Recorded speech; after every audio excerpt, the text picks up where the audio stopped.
we all know we have this infrastructure problem in Africa, right? This morning, I was almost not able to send in my presentation in time because load shedding happened. And I didn't, for some reason, save this on the cloud, meaning once my desktop went off, that was it. So we need to be able to find solutions to the problems that are plaguing society. And some of these problems will come from many of the young people sitting here today. Are you fed up with the whole load shedding thing? Think, how can technology solve this? If we look at 3D printing, for example, it can build us better roads, better hospitals, better innovation centers, faster, cheaper than digging with spades and shovels. I remember speaking in Nairobi and someone stood up and said, no, Nicky, Africa should not be talking about the fourth industrial revolution because we are still very much in the third industrial revolution.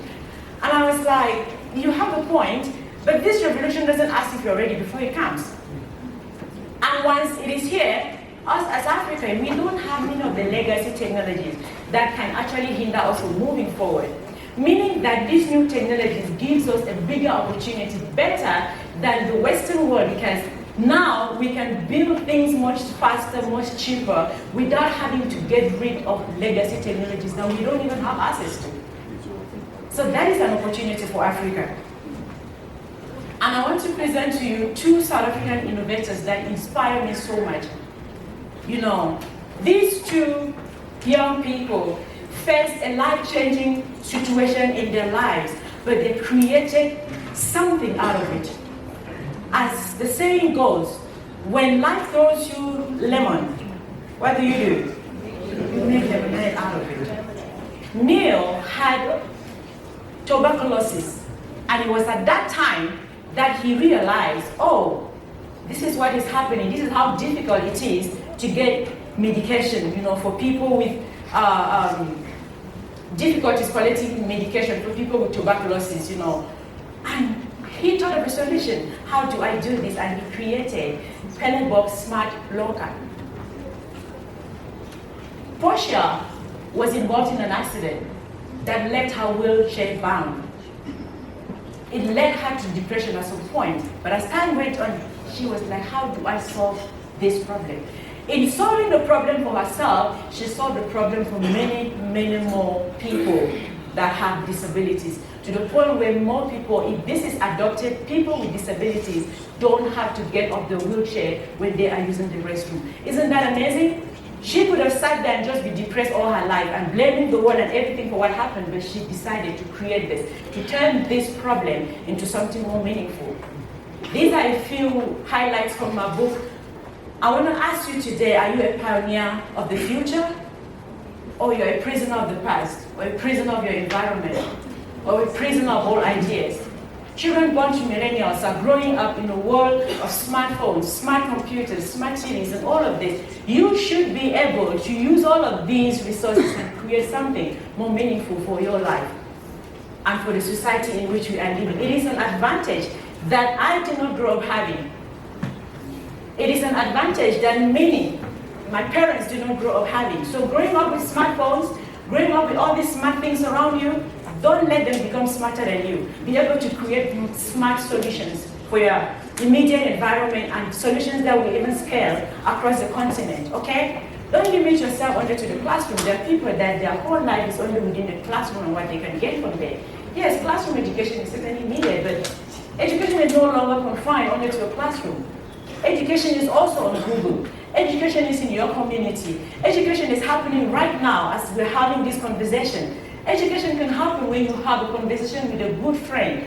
That is how education is happening. Life requires much more than your ability to understand a concept, memorize it, and reproduce it in an exam.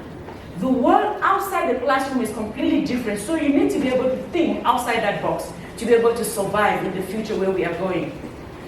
Are you educated or just certificated? Some people went to school and all they came out with is a certificate. If you are one of those, then you need to go back to school of some sort. You are not educated if all you came back from, no, it's a certificate. If what the school system offered you cannot help you stand at least on your own 2 feet, then education did not happen. How do you go to school for this much time, come out and you're still depending on your parents. You still eat their cereal every morning.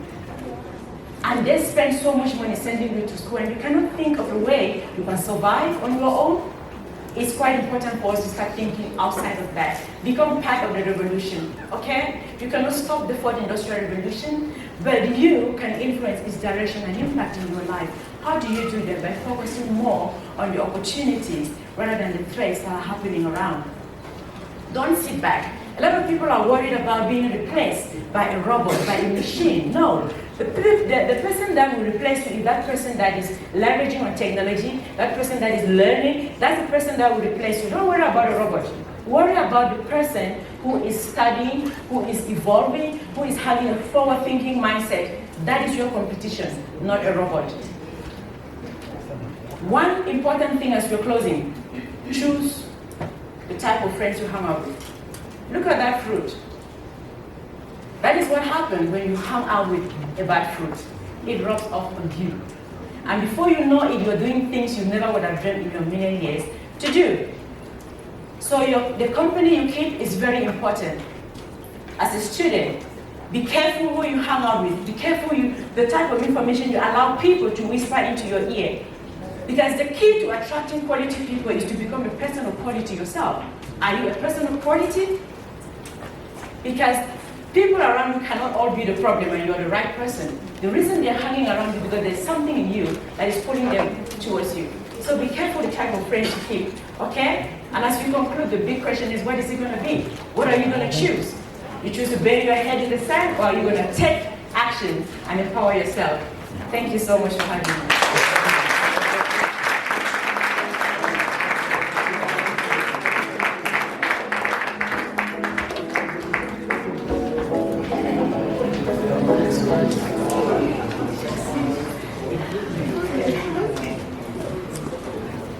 Thank you so much, Mrs. Nicky. Sasol just decided to give you this. I wish you could just be my life coach. You really spoke to my conscience and so many people.